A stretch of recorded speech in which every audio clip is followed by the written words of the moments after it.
This is the Schecter Damien 6.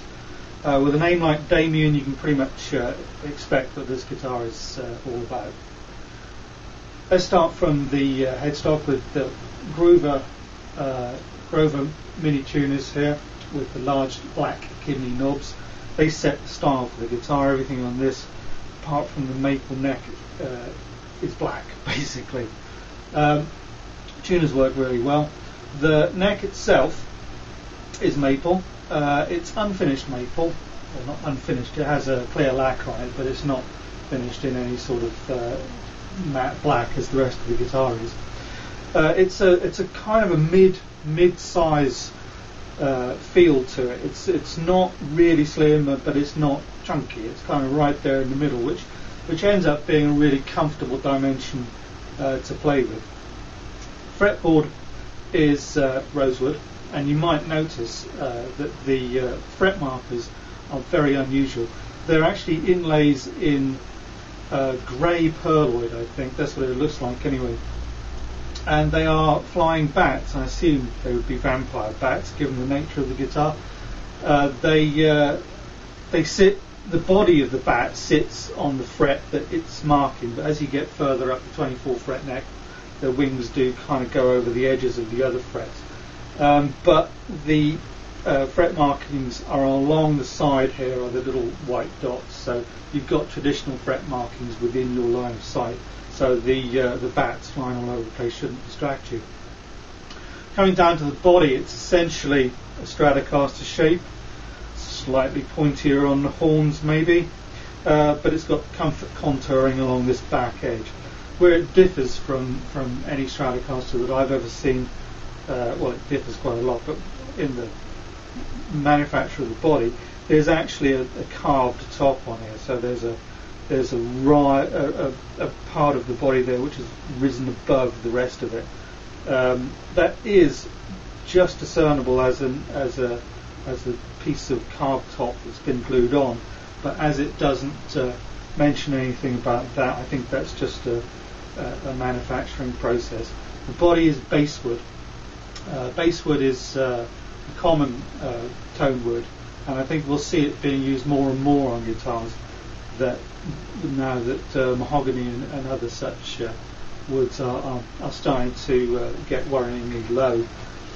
Basswood you might have heard on being used on cheaper guitars, but it is actually a tone wood.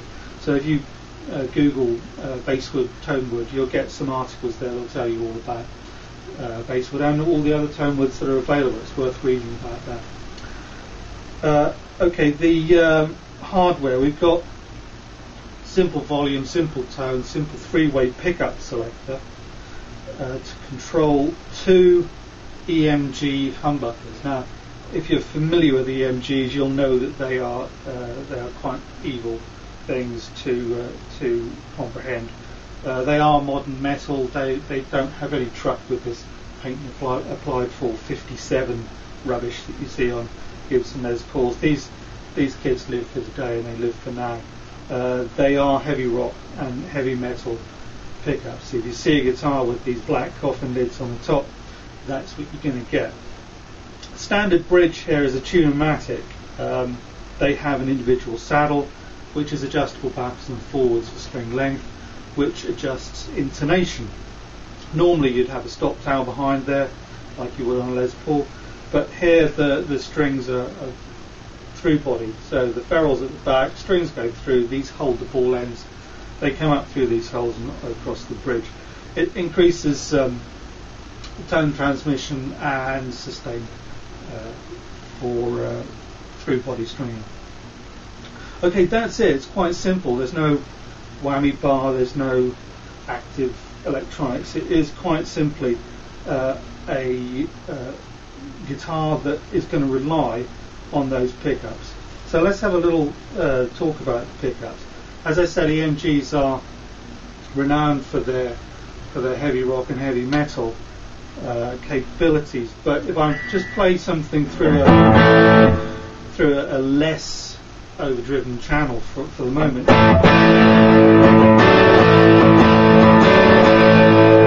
that's the bridge humbucker. You can see there's a nice classic rock tone there, which kind of sets the benchmark at the lower level of where these pickups are going to go. So you can get away with a little bit of classic rock.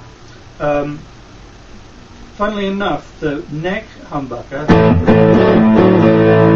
puts too much darkness into the sound for that level of overdrive. So the neck humbucker isn't happy at classic rock level. But the bridge humbucker obviously is in touch with its feminine side and is able to handle that. But the whole thing changes dramatically when you take the overdrive up a little bit. So you could almost hear that pickup relax. That's the bridge pickup. Let's try the neck pickup.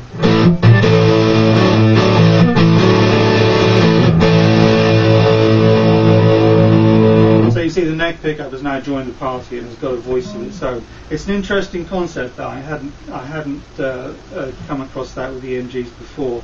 Maybe I just hadn't tried them at a lower overdrive level. But it does illustrate that this guitar, EMGs in particular, is set for the heavy metal and heavier rock side of things.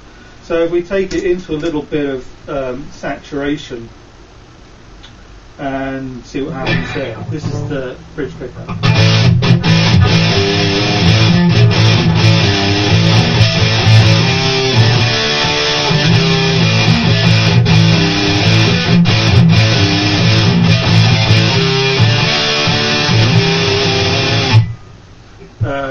There it lives.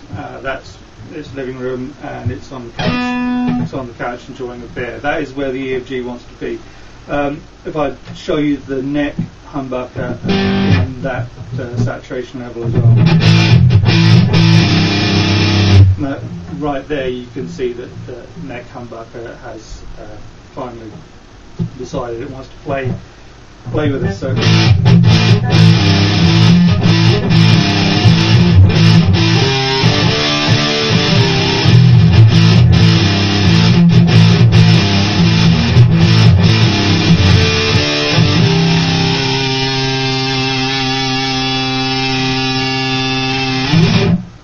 The tones here are great for metal. They're not, as I have illustrated, not great for classic rock unless you stick with that bridge humbucker. Anybody who buys this guitar that's got vampire bats on is going to be heading that direction anyway. So it's not a criticism of the guitar. It's not a cheap guitar, but these EMGs will deliver what you want if you're wanting metal.